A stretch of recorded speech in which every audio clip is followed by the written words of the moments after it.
I was from a sporty family. We had no idea how people even ended up on television or film. It was just all, no one even really thought about it. It was just the talk around the kitchen table at dinner was about rugby and netball and who's going to help Dad close the fruit shop. That's, you know, that was the 6 o'clock close. So yeah, but anyway, I did get an agent, and I started doing commercials when I was about 12, I think, and then The Rogue Stallion at 14 or 15, and Black Beauty, The New Adventures of Black Beauty, which was a wonderful series starring Amber McWilliams as the lead, and I played an English, I was a guest character, played an English hoity-toity little witch.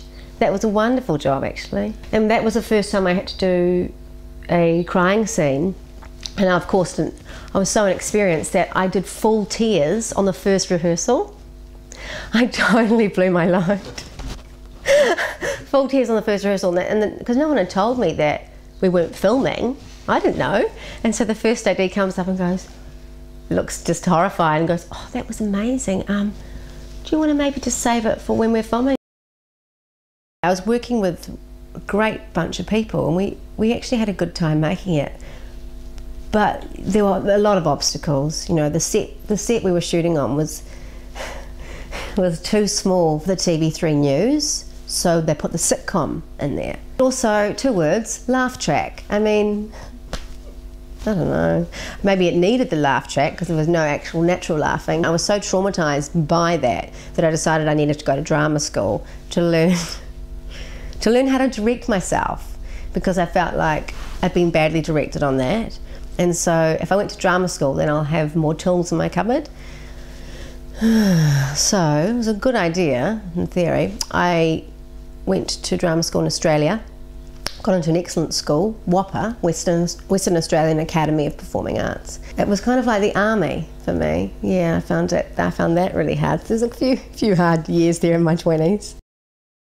I played this was a great character, a heroin smuggling drug dealer, and that's when I had short blonde hair, and I was in Carl Burnett's storyline, and of course the condoms of heroin exploded in my stomach, so there was trouble.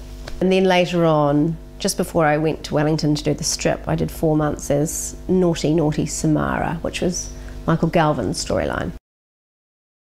To be honest, I didn't enjoy that. I found it very awkward. People said, "You look like you have such a fun time." Well, yeah, I'm meant to look like that, but I found it terrifying. There was a lot of nudity, and they were very upfront about that to start with.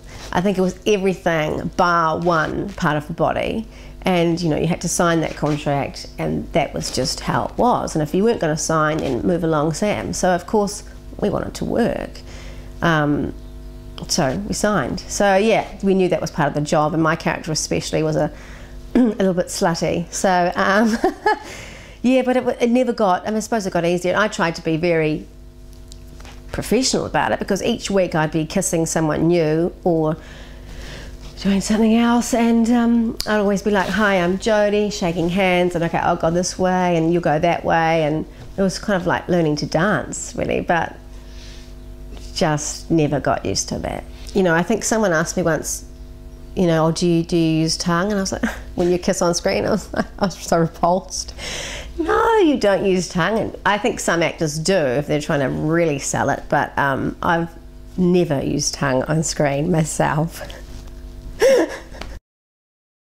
Di Rowan, she's an amazing casting agent, and she was integral in finding that cast. You know, I think they wanted to bring in a lot of international actors, a lot more than they were already bringing in, aside from Miranda Harcourt and Matthew McFadyen.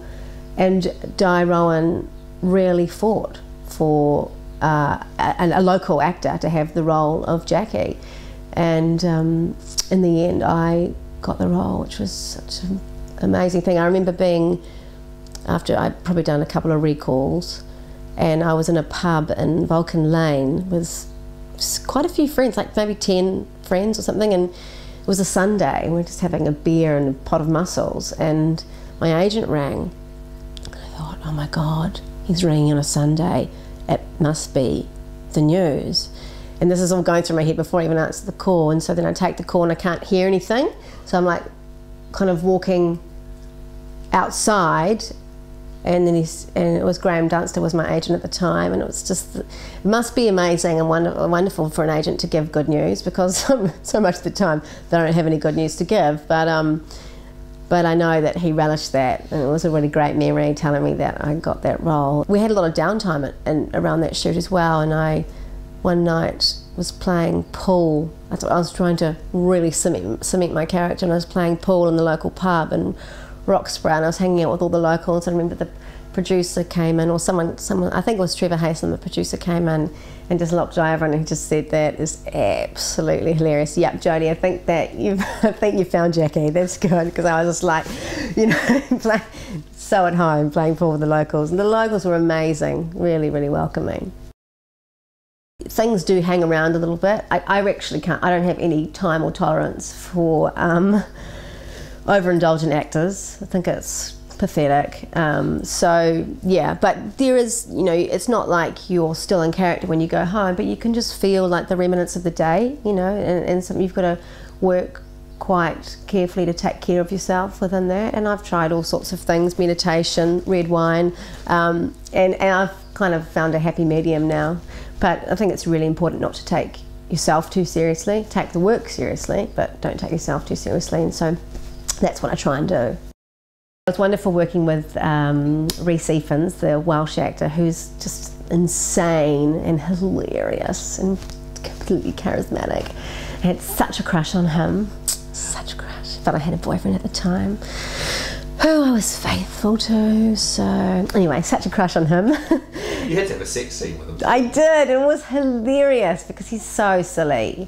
And I remember we did one, I think we did 2 takes, and afterwards he said, we did 1 take and the director was like, great, let's just go again, we'll get this better angle or something. We did it again, and after that take, Rhys turned to the director and went, "I cannot do that again. We are not going again." And it was this really funny moment. Everyone in the room were like, "Oh!"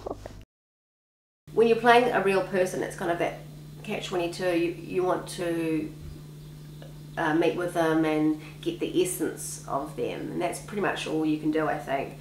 Once you start trying to copy their voice or too many mannerisms, it just gets a bit weird.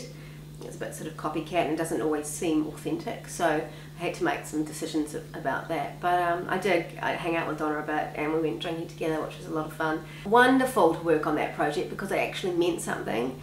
You know, it was about someone's real life and they had had a shit time, and yeah, I love that we helped bring closure for him.